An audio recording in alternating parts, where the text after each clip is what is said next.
पाकिस्तान तहरीक इंसाफ की हुकूमत का विजन नौजवानों को माशी खुद मुख्तारी की राह पर गामजन करना है। मुझे यकीन है कि नौजवान पंजाब रोज़गार स्कीम से मुस्तफ़ीद होकर माशी खुशहाली की राह पर गामजन होंगे।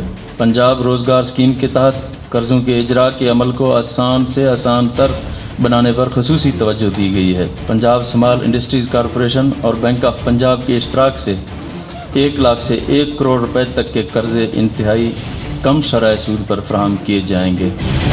वज़ीर आला पंजाब सरदार उस्मान बुज़दार ने वज़ीर आज़म पाकिस्तान के विजन के मुताबिक पंजाब की तारीख की सब तो वड्डी रोज़गार स्कीम का इफ्तिताह कर दिता है। इस स्कीम के तहत 16 लाख तो ज़ायद पंजाबियों को आसान शर्तां ते 30 अरब तो ज़्यादा के कर्जे दिते जाएंगे, जिन्हां दे नाल रोज़गार के बेशुमार वसाइल पैदा होने की उम्मीद है। इस स्कीम विच अप्लाई करने वास्ते जिहड़ियां शर्तां रखियां गईयां ने उन्हां दी तफसील कुछ इस तरह है। इस स्कीम विच 20 साल तो लैके 50 साल की उम्र तक दे पंजाब विच रहने वाले मर्द, औरतां, ख्वाजा सरा या खसूसी अफराद दरख्वास्त दे सकते हैं, जिन्हां दा कारोबार पंजाब विच ही होवेगा।